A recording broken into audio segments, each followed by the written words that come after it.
할렐루야, 사랑하는 성도 여러분, 한 주간 동안 잘 지내셨습니까? 다시 만나서 반갑습니다. 오늘 우리가 볼 말씀은 이사야서 31장 1절로 3절입니다. 그리고 말씀 제목은 애굽은 육체요 영이 아니다. 애굽은 육체요 영이 아니다. 이런 제목으로 말씀을 나누도록 하겠습니다. 오늘은 성령 강림 주일입니다. 원래 이 날은 구약의 3대 절기 중 하나인 맥추절이었습니다. 이 맥추절은 칠칠절이라고도 부르고 오순절이라고도 불리워졌습니다. 구약에서 이 날, 이 절기는 봄에 곡식을 추수하는 날을 기념하기 위해서 만들어진 날입니다. 그리고 또한 이 날은 이스라엘 백성들이 애굽에서 탈출해서 시내 광야에 와서 시내산에서 모세가 율법을 받은 날이고, 또 이스라엘 백성들이 율법을 받고 하나님 백성으로 살기로 언약을 맺은 날이기도 합니다.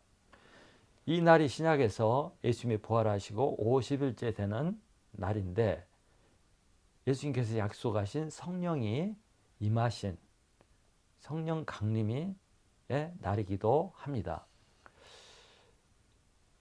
성령 하나님이 이 땅에 임하신 사건은 우리 기독교 역사에서 매우 특별한 날입니다. 이것은 성령님이 이 땅에 오신 것은 예수님이 이 땅을 떠나시기 전에 약속했던 것입니다. 예수님은 요한복음에서 자신이 제 아들을 떠나면 자신을 대신해서 자신과 똑같은 일을 하는 그분을 보내주시겠다고 약속을 했습니다. 그분을 예수님은 보혜사라고 불렀습니다. 이것은 예수님과 똑같이 제 아들과 그를 믿고 따르는 성도들과 함께 하시고 도와주시는 분이라는 의미입니다. 예수님이 제 아들을 도와줬던 것처럼, 함께 했던 것처럼, 인도해 주셨던 것처럼 이 보혜사 성령님이 오시면 똑같이 제 아들과 성도들을 도와주시고 인도하시겠다는 그런 뜻이었습니다. 그런데 그분이 이 땅에 오신 것입니다. 그러므로 신학시대에 사는 성도들은 이 보혜사이신 성령 하나님의 도움이 없이는 신앙생활을 할 수가 없습니다. 우리가 어떻게 스스로 혼자서 신앙생활을 잘할 수 있겠습니까? 제 아들이 신앙생활 할 수 있었던 것은 예수님이 함께 하시고 도와주셨던 것입니다. 이와 마찬가지로 예수님 대신에 오신 성령님의 도우심과 인도하심과 가르치심과 또 함께 하심이 있어야 우리가 신앙생활을 잘할 수가 있는데, 이분이 이 땅에 오신 것입니다. 이분이 없이는 우리가 신앙생활 할 능력이 없습니다. 힘이 없습니다. 이길 수도 없습니다. 그러므로 이분이 꼭 우리에게 필요한 성령 하나님이십니다. 예수님께서 사도행전 1장 8절에서 말씀하시기를 오직 성령이 너희에게 임하시면 너희가 권능을 받고 예루살렘과 유대와 사마리아와 땅끝까지 이르러 내 증인이 되리라고 말씀하셨습니다. 성령이 오시고 성령이 우리와 함께 하시면 이런 큰일, 사명을 감당할 수 있고 하나님의 일꾼으로 살아갈 수 있다는 것입니다. 사도행전에 나오는 말씀 역사나 기독교 전파 역사를 보면 전부 성령님의 주도로 이루어진 것을 볼 수 있습니다.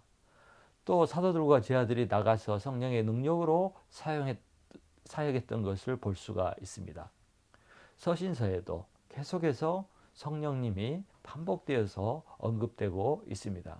이것은 신약시대와 또 예수 그리스도를 믿고 사는 성도들의 삶과 또 신앙생활과 모든 사역은 성령의 도움이 없이는 할 수 없다는 것을 말해주는 것입니다.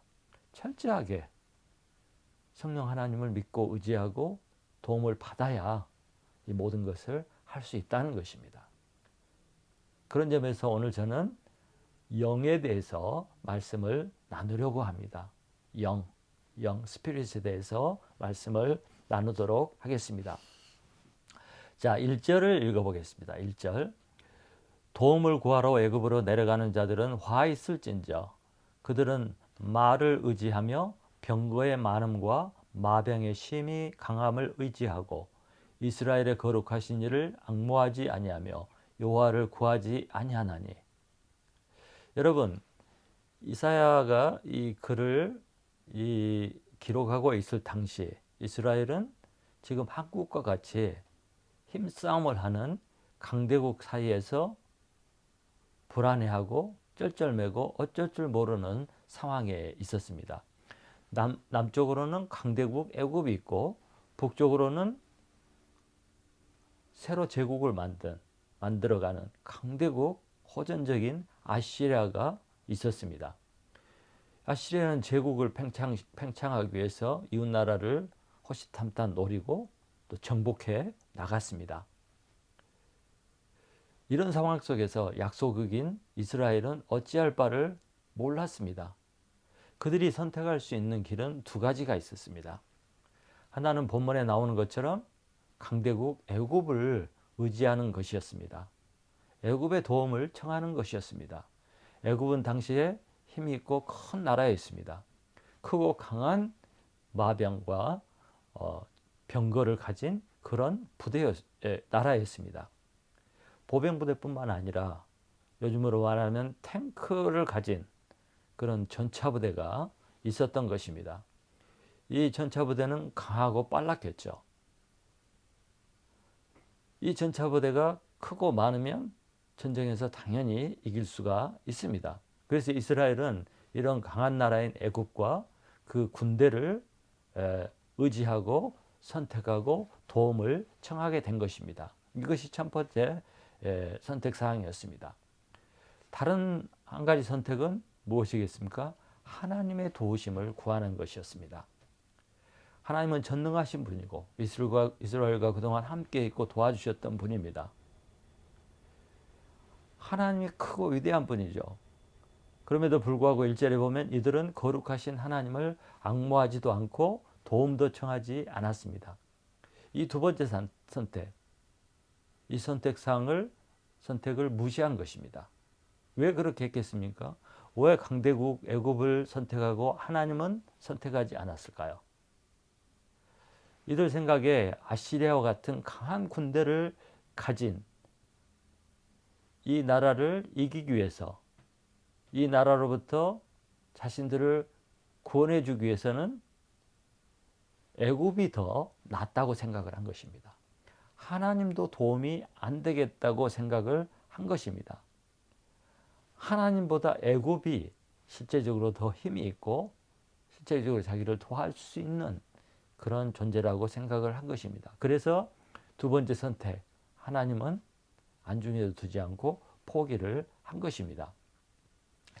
이런 선택을 바라본 하나님, 이런 선택을 하는 이스라엘 국가 지도자들을 바라본 하나님의 마음이 어떠했을까요?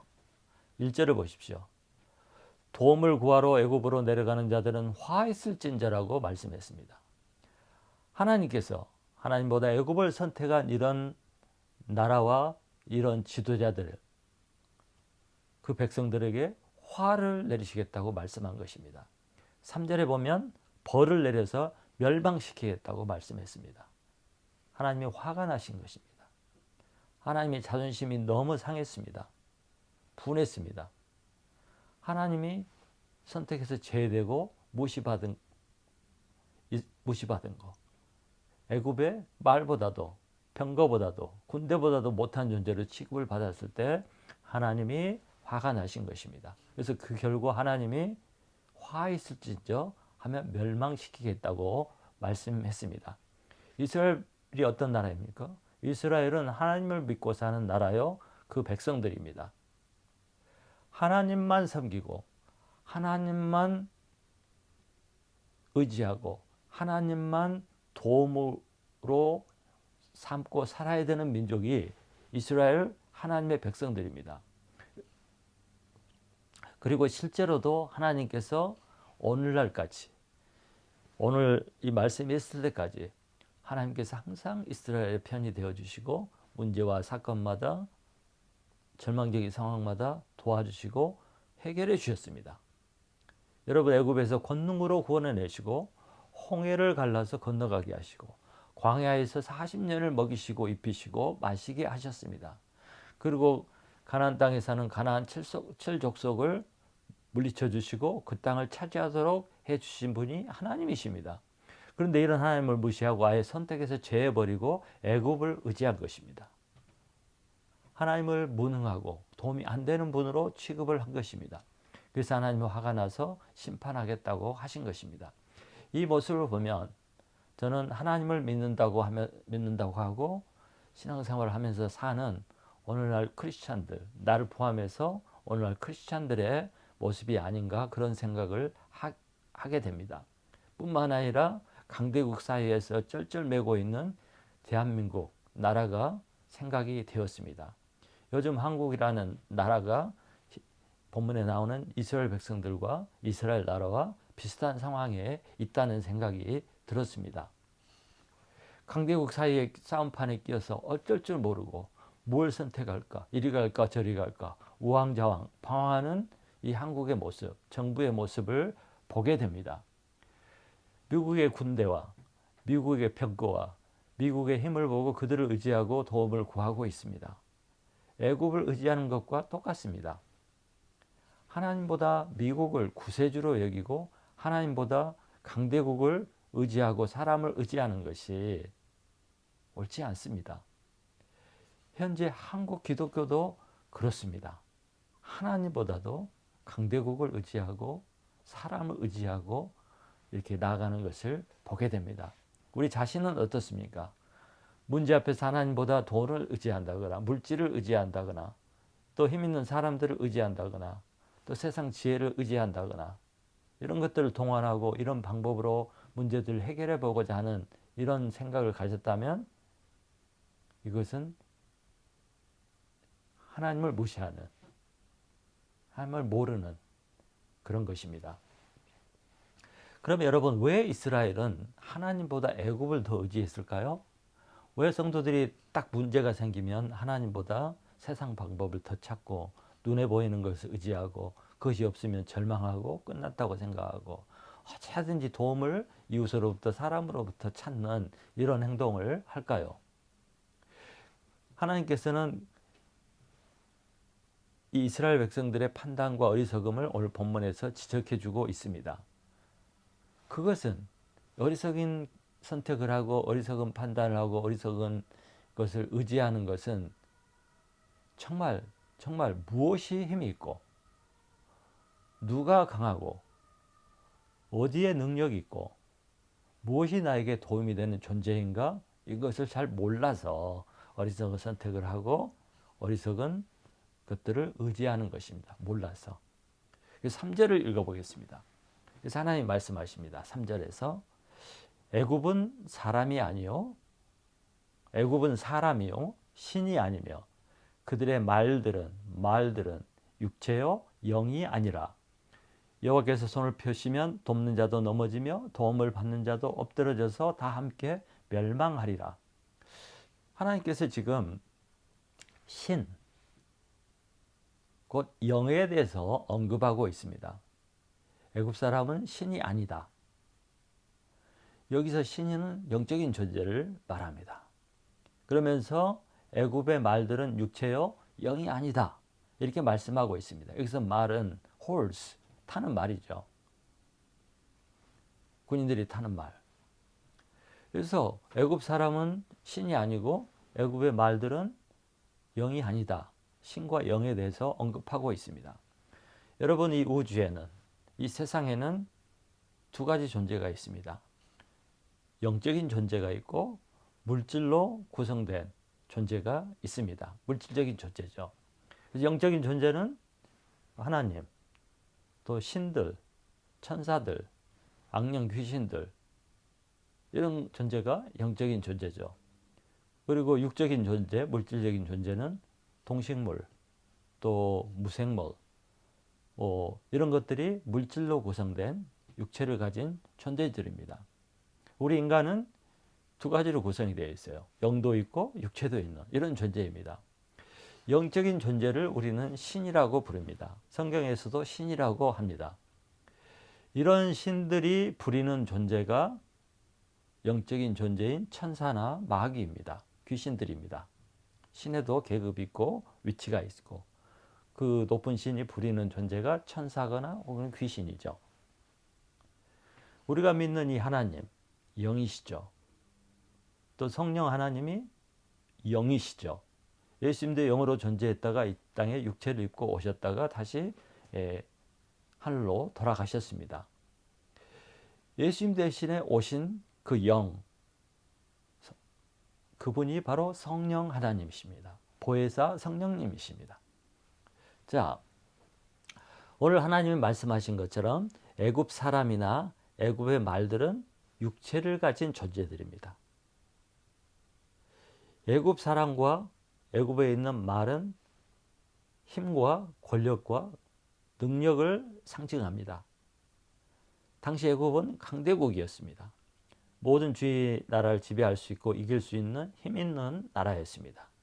또한 그들이 가진 군대, 말, 병거들, 이것도 힘을 상징하고 권세를 상징합니다. 그만큼 애국 군대는 강했고 힘이 있는 존재였고 힘이 있는 나라였습니다. 그러므로 이스라엘은 이렇게 힘이 있는 애국과 애국 군대를 의지해야만 했습니다. 근데 여러분, 이렇게 강하고 힘 있는 나라와 군대를 할지라도 이들은 신은 아닙니다. 육체를 가진 존재일 뿐이에요. 영을 가진 존재가 아닙니다. 그래서 하나님께서 애굽 사람들과 그들의 말들이 육체이지 신이 아니요 영이 아니라고 말씀을 한 것입니다. 근데 이렇게 하나님 말씀하신 그 의미는 뭐냐면 애굽의 군대나 강한 애굽이 신들보다 영보다 못하다 하는 그런 뜻을 담고 있는 것입니다.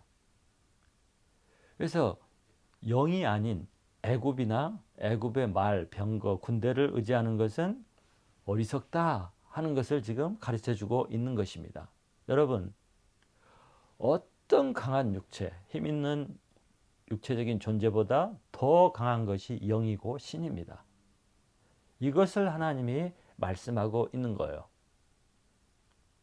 그래서 여기서 우리가 알아야 될 것은 이겁니다. 육체를 가진 존재는 영적인 존재보다 모든 부분에서 그 수준이 낮고 모든 부분에서 더 약하고 모든 부분에서 아래에 있다는 것입니다. 이것이 바로 3차원의 세계를 사는 육체를 가진 물질적인 존재의 한계입니다. 육체를 가진 3차원을 사는 존재는 한계, 제한에 갇혀 있습니다. 그러므로 육체를 가진 존재는 절대 영적인 존재를 이기거나 능가하거나 초월할 수가 없습니다. 물질적인 존재와 영적인 존재는 차원이 다른 존재입니다. 또 차원이 다른 세계에서 살게 됩니다. 물질로 구성된 육체를 가진 모든 존재는 3차원에서만 살게 됩니다. 시간과 공간이라는 3차원의 세계에 지배를 받고 그 속에서 벗어나지 못하고 살아야 됩니다. 물질로 구성된 모든 존재, 인간을 포함해서 동물, 식물, 곤충, 모든 것들은 이 공간과 시간 속에 제한되어서 활동을 하고 이 공간 속에 구속을 받고 평생 동안 그렇게 살 수밖에 없습니다. 그것이 한계입니다. 절대 이것을 벗어날 수가 없습니다. 그러나 영적인 존재는 그렇지 않죠. 영적인 존재는 시간의 제한도 받지 않고 공간의 제한도 받지 않고 활동하고 일하고 살아갈 수가 있습니다. 이 말의 의미는 이 영적인 존재들은 3차원 세계에 갇혀있지 않다는 거예요. 지배를 받지 않는다는 것입니다. 이것은 사람 말로 하면 이들은 3차원 위에 차원이 더 높은 세계에 존재하고 살고 있다는 의미예요.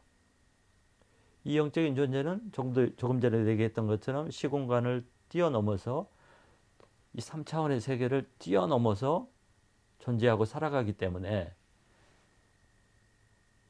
더 저급한 차원에 사는 존재를 지배하고 다스리고 이길 수가 있습니다. 그것을 우리는 4차원의 세계라고 합니다. 그래서 4차원의 세계에 사는 이 영들, 신들은 3차원에 갇혀 있고 제한된 삶 속에 살아가는 그런 3차원의 존재들을 능히 이기고 능히 지배하고 다스리고 이렇게 살아갈 수가 있는 거예요. 여러분, 누군가가 4차원의 세계에 산다면, 시공간을 뛰어넘어서 산다면 무슨 일들인지 만들어낼 수가 있습니다. 그래서 4차원의 존재가 3차원 세계에서 만들어낸 일들을 인간들이 뭐라고 그러냐면 기적이라고 말합니다. 기적. 그 슈퍼내추럴이라고 하죠. 슈퍼내추럴 things. 초자연적인 일. 이렇게 이야기를 합니다. 자연적인, 내추럴, 자연적인 것은 3차원 세계에서 이루어지는 거예요. 근데 슈퍼내추럴, 초자연적인 일은 자연적인 법칙을 거슬러서 발생하는 일이고 이것을 사람들은 기적이라고 부릅니다. 근데 이런 일을 행하는 존재가 있는데 바로 그게 초자연적인 존재, 초월적인 존재인데 이것이 영이고 신입니다. 이 존재가 영이고 신인 거예요. 그래서 영으로 존재하는 것들은 여러분 4차원에 존재하기 때문에 엄청난 힘과 능력과 지혜가 있습니다. 과거도 알고 미래도 하고 과거와 미래를 왔다 갔다 하며 아는, 자연을 거스르면서 행할 수 있는 그런 지혜와 능력을 가지고 있습니다. 그의 지혜와 능력이 무한합니다. 그런데 이런 힘과 능력을 가진 분이 우리에게 오시고 우리가 믿을 때 우리 안에 들어와 계시는데 그분이 바로 성령 하나님이신 거예요. 그 영이신 성령 하나님, 3차원에 벗어난 그 차원이 높은 세계에 계셨던 그 하나님이, 그 영이 우리에게 오셨는데 그분이 보혜사 성령 하나님이신 것입니다. 그래서 예수님께서는 제 아들에게 니들의 힘으로는 할 수 없기 때문에 성령이 오시면 너희들이 권능을 받아가지고 능력을 받아가지고 전도하고 세계 선교할 수 있다. 그러니 예루살렘을 떠나지 말고 이 영을, 하나님의 영을, 성령님을 기다리라. 이렇게 말씀하신 것입니다. 이들이 성령을 받았을 때 어떻게 됐습니까? 성령 하나님이 그들과 함께 했을 때 그들은 참으로 초자연적 일을 행하고 그들의 능력을 넘어서 어마어마한 일을 감당하고 또 경험하고 또 일을 해낼 수가 있었습니다. 이처럼 성령 하나님의, 영이신 하나님의 능력은 참으로 크고 위대합니다. 그러므로 영이신 하나님의 도움을 거절하고 육체를 가진 애굽이나 애굽 군대를 의지했던 이스라엘 백성들의 행위는 매우 미련하고 어리석은 것입니다. 그들은 누가 강하고 무엇이 강한지를 알지 못했기 때문에 영이신 하나님을 포기하고 육체를 가진 애굽과 애굽 군대를 의지하는, 선택하는 그런 잘못을 한 것입니다. 그러나 성령의 힘과 능력을 아는 사람은 언제나 어느 쪽을 선택하겠습니까? 하나님을 선택하고 성령을 의지하고 성령의 도우심을 구하겠죠. 그리고 이 영이신 성령 하나님의 능력과 힘과 그 도우심을 안다면 이런 사람들은 사람을 두려워하지 않고 육체를 가진 존재를 두려워하지 않습니다. 또 눈에 보이는 힘과 권세 이런 것이 두렵지 않습니다. 4차원에 계시는 성령 하나님께서 우리의 상식과 우리의 한계와 우리의 과학을 뛰어넘어서 역사하시기 때문에 이 성령 하나님, 영이신 하나님을 믿고 의지하고 살면 두려울 것이 없고 걱정할 것이 없고 또 이 하나님의 도우심을 받으면 모든 것을 하나님께서 해결해 주시기 때문에 걱정할 것이 없습니다. 실제로 성경에는 이런 슈퍼내추럴, 초자연적인 일들이 엄청 일어났습니다. 누구에 의해서? 초자연적인 신이신 영이신 하나님에 의해서. 자, 다니엘이 사자굴에 떨어졌어요. 굶주린 사자가 당장에 잡아 먹을 수 있잖아요. 근데 사자가 입을 열지를 못했어요. 그 잡아 먹을 수가 없고 고분고분하게 만들어 버렸습니다. 뜨거운 불타는 풀무불에 던져진 다니엘의 친구들이 머리카락 하나 상하지 않고 그 뜨거운 풀무 속을 왔다 갔다 했습니다. 이스라엘 백성들은 홍해 바다를 마른 땅으로 건너갔습니다. 여러분, 요단 강물이 이스라엘 백성들이 건너갈 때 북쪽으로 밀려나서 댐처럼 산처럼 물이 쌓였습니다. 댐이 없는데도 물이 얼음처럼 차곡차곡 쌓였습니다. 신약성경에 보면 감옥에 갇힌 베드로나 감옥에 갇혔던 바울이 착고가 저절로 풀리고 옥문이 열려서 그냥 걸어 나왔습니다. 놀랍지 않습니까? 이런 모든 것들이 초자연적인 일들이에요. 우리 이성과 과학과 우리 생각으로는 이해할 수 없는 것들인데 이런 것들이 이루어졌는데 어떻게 된 것입니까? 영이신 하나님께서, 이 영께서 이렇게 역사를 이루신 것입니다. 자연 법칙과 사람의 이성과 과학을 초월해서 이루신 일들인데 4차원에 계신 영적인 하나님에게, 성령님에게 이런 일들은 일도 아닙니다. 일이 아니에요. 너무나 쉬운 일이에요. 예. 그런데 더 놀라운 사실이 또 있습니다. 더 놀라운 사실. 요한복음 6장 63절에 예수님께서 이런 말씀하셨어요. 요한복음 6장 63절에서 살리는 것인 영이니 육은 무익하니라. 너에게 이르는 말은 영이요 생명이니라. 이렇게 말씀하셨어요. 내가 너에게 이르는 말은 영이다. 이렇게 말씀하셨습니다. 이 말씀은 굉장히 중요한 말씀입니다. 예수님의 말씀, 예수님이 입에서 나오는 이 말씀을 성경은 예수님은 영이라고 했어요. 영. 다른 말로 하면 신의 말, 하나님의 말이라는 거예요. 하나님의 말씀, 신이신 하나님의 말씀은 그것이 그냥 말이 아니라 영이라는 거예요. 영. 그냥 소리가 아니고 영이라는 것입니다. 그래서 하나님의 말씀, 예수님 입에서 나오는 이 말씀이 영이기 때문에 똑같이 능력 있고 권세가 있고 힘이 있고 지혜가 있고 놀라운 능력이 있다는 것입니다. 이 말씀이 영이기 때문에 사람에게 생명을 주고 죽은 자를 살리고 기적을 일으키는 그런 능력이 있다는 거예요. 말씀이 영이기 때문에. 말씀이 하나님의 말씀이 영이기 때문에 모든 물질적인 세계와 육적인 세계 이 말씀이 선포될 때 그곳에 능력과 기적이 나타나는 것입니다. 그래서 여러분 하나님의 말씀, 예수 그리스도의 말씀이 선포된 곳에는 반드시 놀라운 초자연적인 역사, 기적의 역사, 생명의 역사 이런 것들이 반드시 일어나는 것입니다.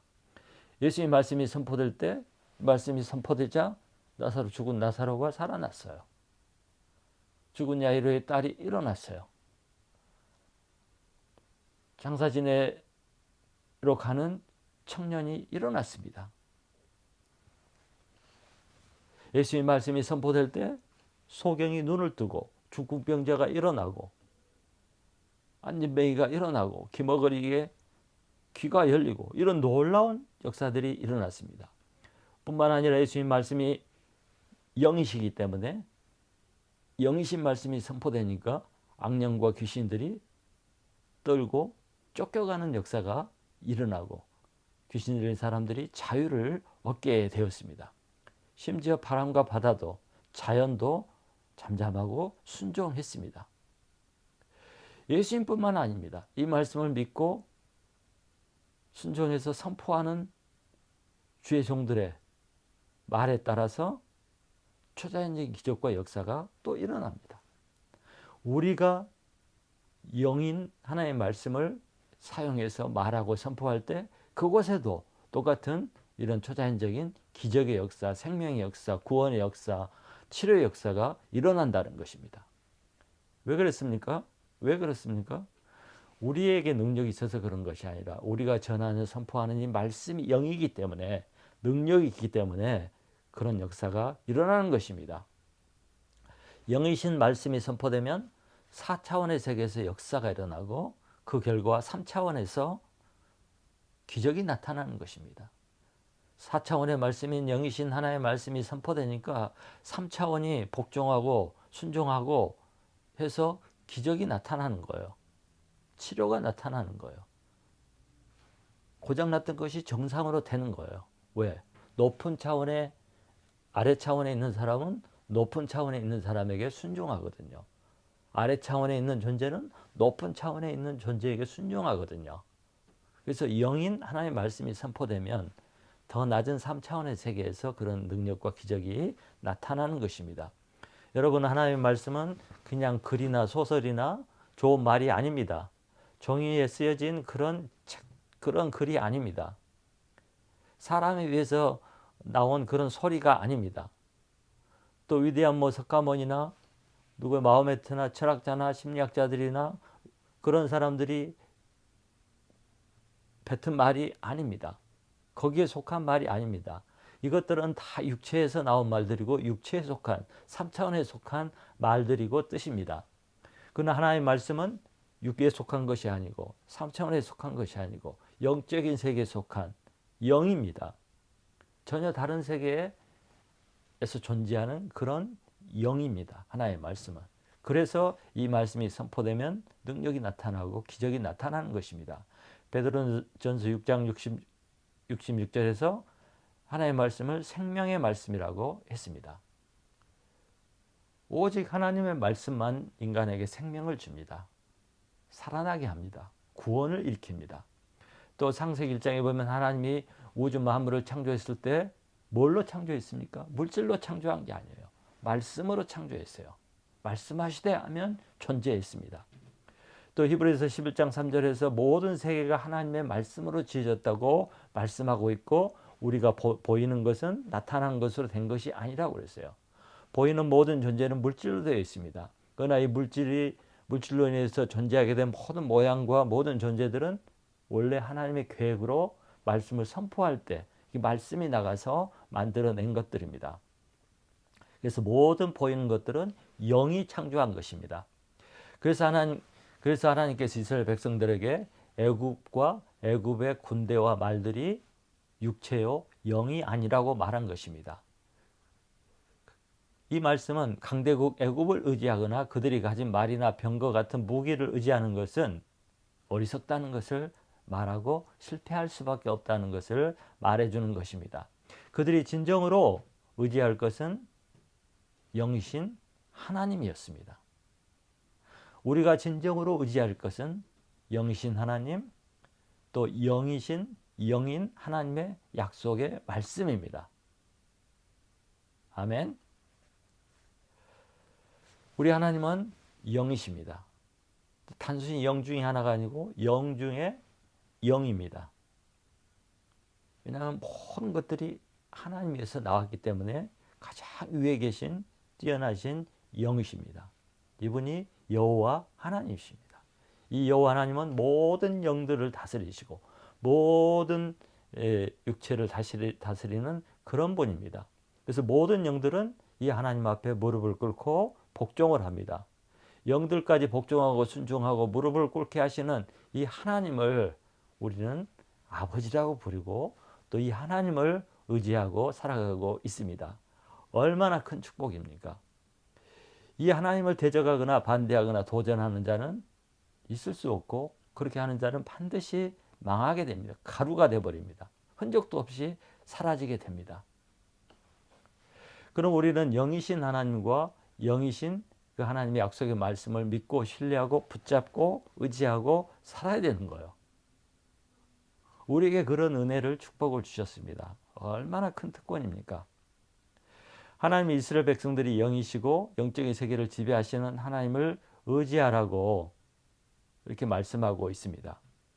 눈에 보이는 애굽을 의지하거나 눈에 보이는 아시리아를 두려워하지 말고 하나님을 의지하고 하나님을 도움으로 삼으라는 것입니다. 하나님을 도움으로 삼고 영이신 하나님 3차원을 뛰어넘어 계시는 차원 높은 그런 하나님을 믿고 의지하고 사는 것이 애굽을 의지하고 애굽의 무기를 의지하고 군대를 의지하는 것보다 더 지혜롭고 더 확실한 것입니다.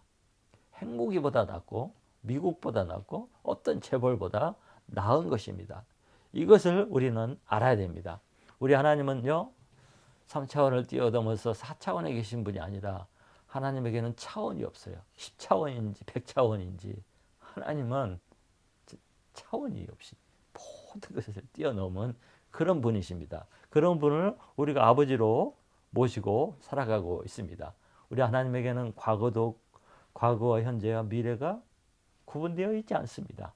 모든 것을 곳에 운행하시고 시간과 과거 현재 미래를 뛰어넘어서 존재하시는 분이 하나님이고 이 모든 것을 만들어내신 분이 하나님이고 그 위에 계신 분이 하나님이십니다. 그래서 이 하나님은 모든 걸 조정하고 모든 것을 만들고 모든 것을 자기 뜻대로 원대로 마음대로 하실 수 있는 그런 분이에요. 소설가와 같고 건물을 짓는 건축자와 같고 영화 감독과 같고 모든 것을 하나님의 마음대로 만들 수 있는 그런 능력과 힘을 가지신 분이십니다. 하나님은 원하는 대로 할 수가 있습니다. 이런 하나님을 우리는 믿고 알고 함께 살아가고 있습니다. 그 하나님이 우리에게 성령으로 오셔서 함께하고 계시는 것입니다. 이 하나님을 믿고 살면, 영이신 하나님을 믿고 살면 우리는 항상 삶이 기적이 되고 항상 승리하게 되고 항상 이기게 되고 항상 기적 속에 승리하는 삶을 살 수 있게 됩니다. 오늘이 성령 주일입니다.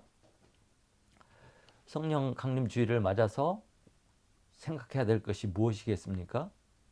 그냥 기념일을 지키는 걸로 끝나면 되는 것입니까? 그렇다면 아무런 의미가 없습니다. 오늘 우리가 성령 강림 주일을 맞이해서 다시 마음에 새기고 기억해야 할 바는 영이신 성령 하나님이 나와 함께 계시고 나와 함께 사신다는 것입니다.